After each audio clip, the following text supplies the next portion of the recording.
આરોપપત્રો રજૂ કરાય છે, શું કહેશો બાબત? ખરેખર આખા ગુજરાતની અંદર ડુપ્લિકેટ સિવાય કાંઈ ખાસ છે નહીં.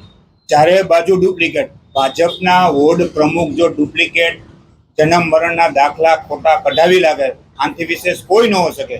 ખરેખર જે વોર્ડ પ્રમુખ બનવા માગે છે એના નીતિ નિયમ એને નક્કી કરેલા છે, એમાંય છેડછાડ કરવામાં આવી છે. એની સામે કડકમાં કડક પગલાં લેવા જોઈએ અને કોર્પોરેશનના જે અધિકારીએ જે જન્મનો દાખલો કાઢ્યો છે એની સામે પગલાં લેવા જોઈએ એવી અમારી માગણી છે. ખરેખર આ ગંભીર બાબત છે. આખા ગુજરાતની અંદર બધું ડુપ્લિકેટ મળે છે. ખાવા પીવાનું ડુપ્લિકેટ, ટોલ નાકા ડુપ્લિકેટ, બધું ડુપ્લિકેટ. પણ આ તો ભાજપ મોટી મોટી વાતો કરે છે, એના પણ ડુપ્લિકેટ નીકળ્યું છે. ખરેખર આ ગેરવ્યાજબી વાત છે.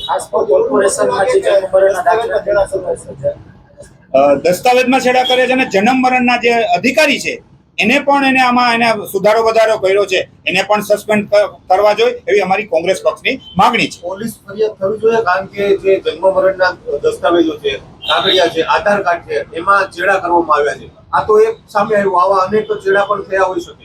પોલીસ ફરિયાદ થવી જોઈએ. ખરેખર અમારે તો કોંગ્રેસ પક્ષની પોલીસ કમિશનરને પણ આજે આ બારામાં રજૂઆત કરવી છે કે જે તે જન્મ મરણના અધિકારી છે એને ચેડા કર્યા છે એની સામે ગુનો દાખલ કરવો જોઈએ એવી અમારી માગણી છે. કાલે કલેક્ટરને કોંગ્રેસ પક્ષ દ્વારા અને પોલીસ કમિશનરને એક પત્ર પાઠવવામાં આવ્યો છે કે આ જમીન કૌભાંડ છે, 20,000 કરોડનું કૌભાંડ છે.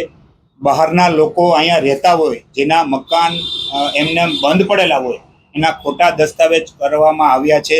એમાં જિલ્લા કલેક્ટરને પણ આ બારામાં રજૂઆત કરવામાં આવી છે અને જે કોમ્પ્યુટર ઓપરેટરે જે દસ્તાવેજમાં ગેરપૂર્વક કાનૂની જે ચેડા કર્યા છે એની સામે કડક પગલાં લેવામાં આવે. પણ આમાં તો ખાસ કરીને ભાજપના લોકો પણ આમાં સામેલ હોવા જોઈએ, તો જ એટલા મોટા કૌભાંડ થાય. ખરેખર આ ગેરવ્યાજબી વાત છે અને આની સામે કડકમાં કડક પગલાં લેવાય અમારી માગણી છે. 17 દસ્તાવેજ સામે આવ્યા છે, તમને લાગે છે આનાથી વધારે દસ્તાવેજ હોઈ શકે અને એની તપાસ નિષ્પક્ષતાથી થાય છે? ભાજપના નેતાઓ સંડોવાયેલા હોય, આમાં બધી જગ્યાએ ભાજપના જ નેતા સંડોવાયેલા છે, તો જ આવડા મોટા કૌભાંડ થાય.